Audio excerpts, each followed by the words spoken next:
We're about a week into the season, and I've been running like level 70 nightmare dungeons with the rogue.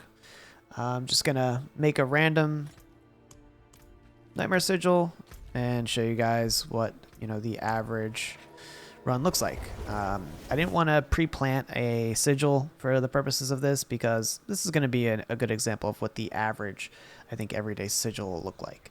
I think a lot of the times these videos are misleading because somebody just cherry picks a specific nightmare dungeon that's really beneficial to their class, but I want to kind of show you what it looks like on just the average everyday dungeon. So this is the poison rogue. I've added some defense to it, added some damage as well, and some CC abilities and all that great stuff. So here you can get a sense for what the damage is going to look like. We've got slay all enemies. We'll double check what the mods on this are.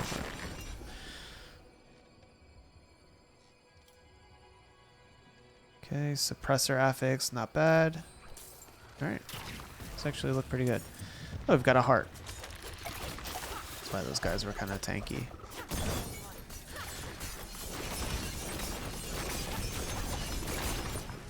See, basically CC'd into oblivion with the cold there. Ooh, crossbows. Those are going to be fun.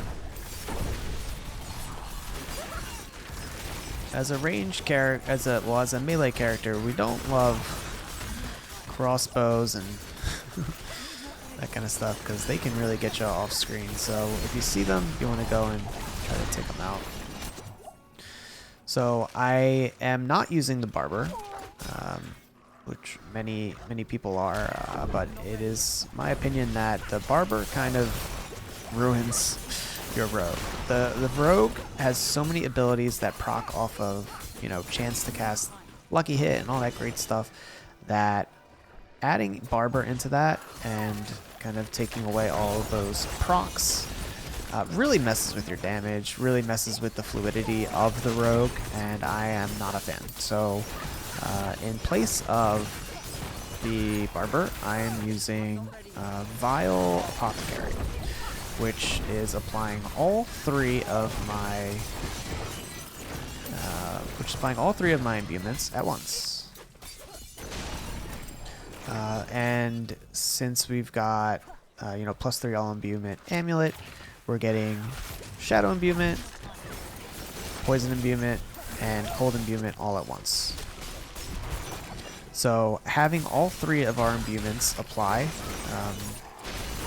is giving us the additional CC of cold imbue.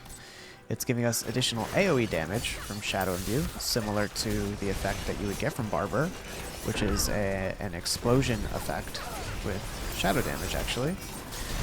And we're also just getting more poison damage. So we're using poison imbue just because we really want to be able to shoot out a ton of single target when appropriate. So for certain elites and for the bosses at the end of the maps, we want to have poison imbue available to us, but the other imbuements we're not gonna put on our bar. We've got Death Trap to pull everything in, and then we have Poison Trap to knock it all down, just some additional CC for us when the things aren't frozen. So this build is actually able to do a significant amount of AoE damage thanks to the pull. Even though Twisting Blades is just a small, perimeter around you, being able to pull everything in means it's going to hit for a lot. And it's going to hit a lot of times. So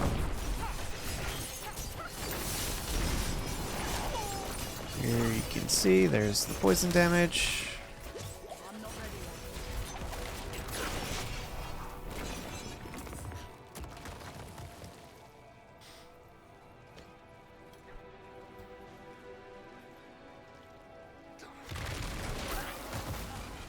Oh, those trees hit for a lot. That's okay. You die every once in a while. If this were a hardcore character, I would build a little bit more tanky, but we've built for a lot of damage. So we're kind of nice and speedy, and you don't get caught with your pants down too often. That's why we build in Shadow Step into the build. That is to sort of get yourself out of any sort of sticky situations.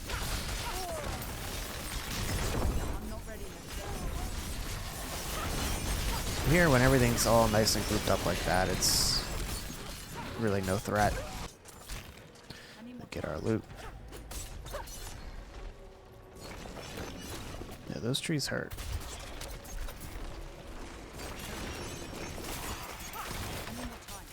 So do corpse foes.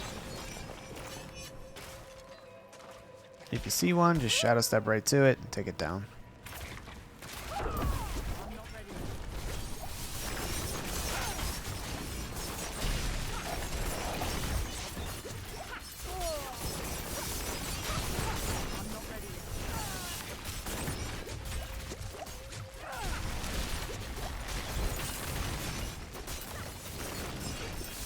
Damage reduction aura in there.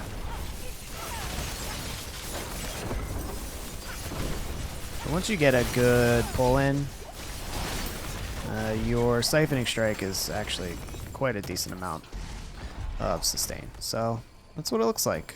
There is a 75 tier nightmare dungeon. And let's just take a look at our drops. This is for Uber Lilith later.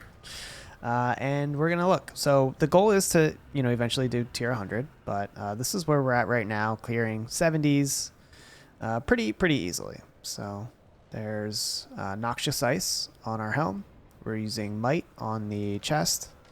Loading up on defensive aspects on the chest and pants where we can. Even a little bit on the helm. We've got armor and life. Fists of Fate. I have regular gloves too, but I love messing around with Fists of Fate. So these are just a great chance when you have a ton of lucky hit to get resource back. Great for resource sustain, great for things like immobilize, and actually they can be a crazy amount of damage. So it's just a lot of damage when we're talking about the possibility on the attack roll. So Fists of Fate are kind of a meme, and it requires you to get lucky, but that's kind of the name of the game. So Disobedience on the pants, a ton of defensive aspects, perfect disobedience roll. Penitent Greaves, this is for the chilling. The chilling synergizes with our Noxious Ice and our Wrathful Gem of Vile Apothecary, which is in here. We're getting a bunch of chilling, which is applying a bunch of freezing, and then the freezing combined with the Noxious Ice is dealing a ton of damage with our Poison Imbue. Since imbuements are so important to this build, we've got Corruption in our crossbow for 2 times the effect.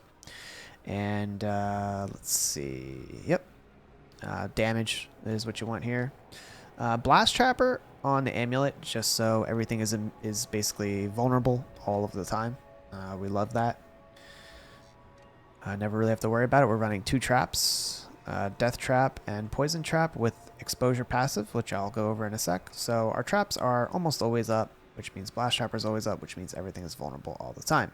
Umbral for some resource sustain. Since we run combo points, the resource sustain will help with our damage. Bursting Venoms, this one's obvious. Bursting Venoms is a great increase to your damage when combined with Poison Imbuement. This is great for single target, even great for mobs if you're going to be there for a little while. If we're pushing up higher Nightmare Dungeons, the Bursting Venoms is going to really help your damage. Ashira's, this is for, more lucky hit, a ton of attack speed. Would like a better roll on this, but I haven't found a better one yet. And then just, Blade Dancers in the weapon. Let me move my camera real quick. It just dawned on me. Nobody likes my camera when I go over the gear. So one more time. There we go. Why don't I just turn it off? So like I said, combo points. We'll go through the skill tree real quick. We've got, of course, Puncture. I'll try to get a planner up in the video description.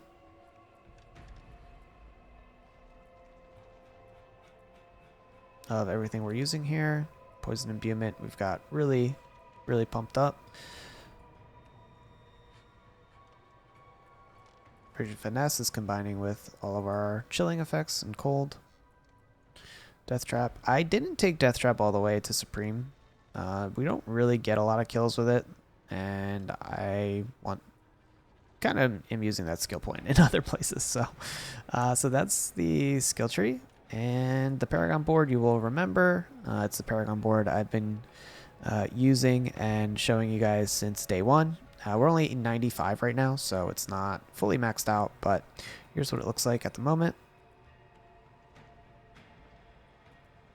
And we are working our way towards finishing it off. So again, we'll have a link to this in the description.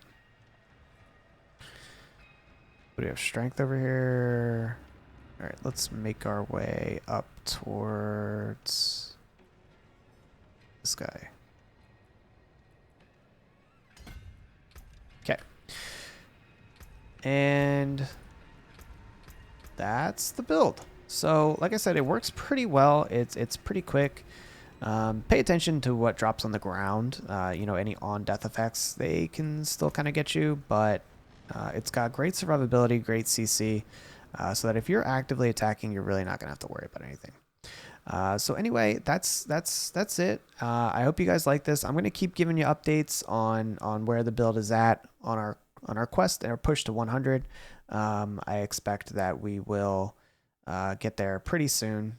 But just wanted to give an update on where we're at. So I hope you enjoy. I hope the build works for you guys. I hope you're enjoying the season, and oh wait, hold on. Our other hearts are Vicious Heart is this is Tempting Fate, and then we've got the Brutal Heart of Revenge. So this is a huge amount of damage reduction.